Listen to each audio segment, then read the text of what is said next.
السلام علیکم، بسم اللہ الرحمن الرحیم۔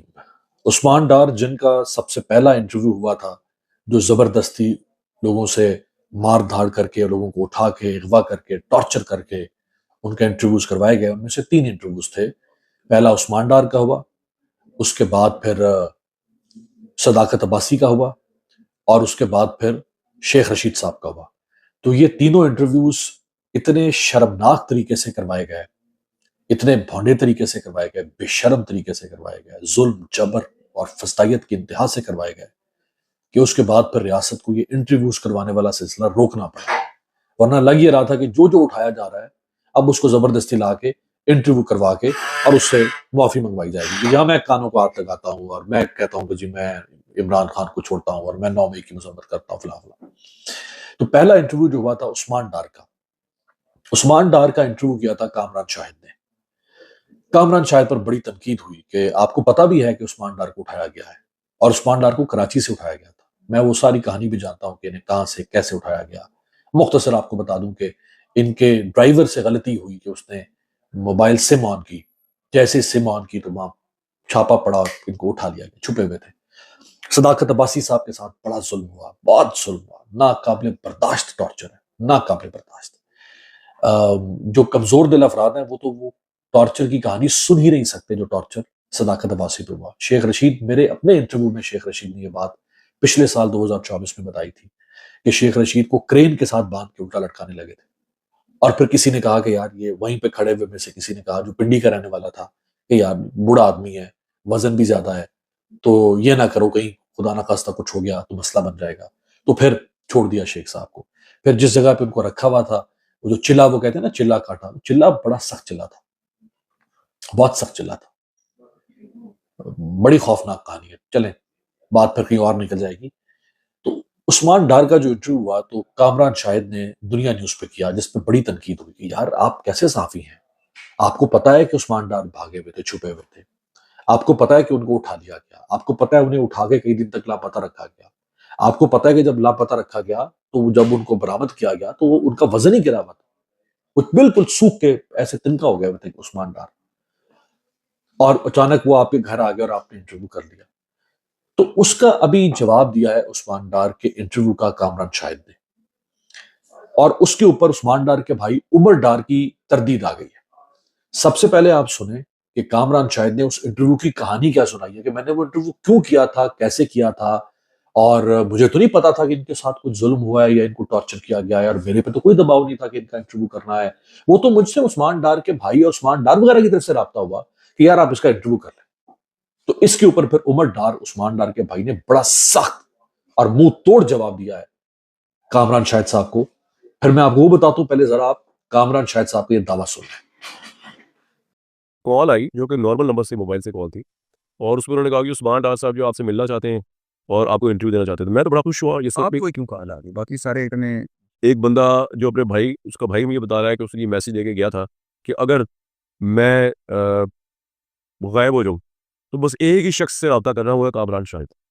تو پھر کال مجھے تو کوئی چھمبے کی بات نہیں کہ کال مجھے کیوں آئی، اور آئی ایم اے جرنلسٹ، اور اس نے بات یہ کیا کہ اسے یہ بات نہیں کہ مجھے مل کے کوئی بغل گیر ہونا ہے یا کوئی رونا دھونا ہے، اسے کہا یہ انٹرویو دینا ٹھیک ہے، وہ ان سے بات کر رہے کہتے ہیں وہ بزی ہیں لیکن وہ آپ کو انٹرویو دیں گے، آپ بتائیں کب آج کا رکھ لیں۔ تو میں دو وجوہات کی وجہ سے بڑا ایکسائٹڈ ہوا۔ ایک تو یہ کہ یار عثمان ڈار کا پتہ چل گیا صحیح سلامت ہے، بھائی ہے ہمارا، اور دوسرا یہ کہ یار جو وہ انٹرویو دے رہا ہے ایکسکلوسیو، بڑا انٹرسٹنگ انٹرویو ہوگا، کیا بات کرتا ہے وہ، کہاں تھا کہاں سے۔ تو میں نے کہا ٹھیک ہے، آپ دنیا نیوز کے چینل ان کو بتائیں کتنے میں آئیں گے وہ۔ انہوں نے کہا نہیں وہاں تو نہیں آئیں گے وہ۔ میں نے کہا اچھا، تو میں نے کہا میں ان کے گھر آ جاؤں یا کس طرح ہوگا؟ کہتے نہیں ان کے گھر میں بھی آپ نے نہیں آنا۔ میں نے کہا پھر؟ کہتے وہ آپ کی حویلی آئیں گے۔ میں نے کہا اچھا، میں نے کہا آ جائیں جی۔ میں یہاں پہ ان کا ویٹ کیا کرنے لگ گیا، وہ آئے۔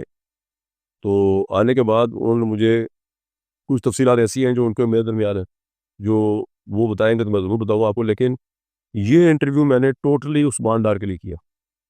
نہ مجھے کسی ادارے نے کہا، نہ مجھے میرے ادارے نے کہا، نہ مجھے کوئی اتنا خاص شوق ہے عثمان ڈار کا انٹرویو۔ عثمان ڈار کا یہ طے ہو گیا تھا عثمان ڈار کی باتوں سے کہ عثمان ڈار اس وقت جن مشکلات میں، وہ مشکل ان کی تبھی حل ہو سکتی ہے کہ جن کے پاس وہ تھے ان سے وہ کمٹمنٹ کر کے آئے تھے کہ میں ایک انٹرویو دوں گا اور اس انٹرویو کے بعد ان کی رہائی ہو جائے گی۔ سمجھتے آپ یقین کریں، میں انٹرسٹنگ بات بتاؤں، مجھے لگتا تھا کہ کورٹس میں جہاں پہ ہیئرنگ چل رہی ہے ان کی، وہ بلا کے مجھے پوچھیں گے کہ جناب یہ ایبڈکٹڈ بندہ کہاں سے آ گیا، کسی نے کچھ نہیں پوچھا۔ تو بس ٹھیک ہے، چل تو چل۔ اب جناب اس پہ عمر ڈار صاحب کا جواب سن، یہ میں ان کی ٹویٹ آپ کو دکھا دے رہا ہوں۔ وہ کہتے ہیں جناب کامران شاہد، آپ کے انٹرویو میں عثمان ڈار کے اغوا کے بعد بازیابی سے متعلق سفید جھوٹ نے ہمیں مجبور کیا ہے کہ ہم حقائق کی درستگی کو ریکارڈ پر رکھیں۔ آپ نے کہا عثمان ڈار کے انٹرویو کی درخواست عمر ڈار کی جانب سے کی گئی تھی، جبکہ میں حلفاً کہہ رہا ہوں کہ یہ بات جھوٹ ہے۔ میں نے عثمان ڈار کے انٹرویو سے متعلق قطعی آپ سے نہ کوئی درخواست کی، نہ آپ سے کوئی رابطہ کیا۔ اب کتنا بڑا تضاد ہے کامران شاہد کے بیان میں اور عمر ڈار کے بیان میں۔ کامران شاہد کہہ رہے ہیں کہ مجھ سے عثمان ڈار کے بھائی نے رابطہ کیا، عمر ڈار کہہ رہے ہیں کہ میں حلف دینے کو تیار ہوں کہ میں نے آپ سے رابطہ کیا، درخواست کیا کرنی تھی انٹرویو کے لیے، میں نے تو آپ سے رابطہ تک نہیں کیا۔ عثمان ڈار کے اغوا سے قبل میرا ہر روز اپنے بھائی سے رابطہ تھا، لیکن بازیاب ہوتے ہی آپ کے پاس انٹرویو کے لیے کیسے پہنچا یہ بتانے میں آپ غلط بیانی کر رہے ہیں۔ اب کامران شاہد نے جو اسکرپٹ سنایا کہ جی اس طرح سے وہ بازیاب ہوئے اور وہ خود سے آئے اور مجھے نہیں پتا تھا کہ ان کے ساتھ کیا ہوا نہیں ہوا، ان کو مارا نہیں، مجھے نہیں پتا، تو کسی نے نہیں کہا، مجھے تو کسی نے نہیں کہا انٹرویو کرو فلانا فلانا، وہ کہہ رہے ہیں بھائی آپ غلط بیانی کر رہے ہیں۔ آپ نے کہا آپ کو ابھی تک کسی عدالت نے طلب نہیں کیا۔ کامران شاہد نے طنزاً اور ہنستے ہوئے کہا نا کہ مجھے تو کسی عدالت نے طلب ہی نہیں کیا، میں نے تو سمجھا تھا کہ جب میں ان کا انٹرویو کروں گا، چونکہ یہ مفرور ہیں اور یہ اغوا تھے اور یہ بازیاب ہوئے اور میں نے ان کا انٹرویو کیا تو شاید مجھے کوئی عدالت بلا لے۔ تو اس پہ وہ کہہ رہے ہیں عمر ڈار، یہ بڑی اہم سٹیٹمنٹ ہے، وہ کہہ رہے ہیں کہ آپ نے کہا کہ ابھی تک آپ کو عدالت نے طلب نہیں کیا، میں امید کرتا ہوں جس دن پاکستان میں عدلیہ آزاد ہوئی آپ کو بلا کر اس بارے میں ضرور پوچھنا چاہیے۔ اگر سچ بولنے کی ہمت نہیں تو جھوٹ بول کر حقائق بدلنے کی کوشش نہ کریں۔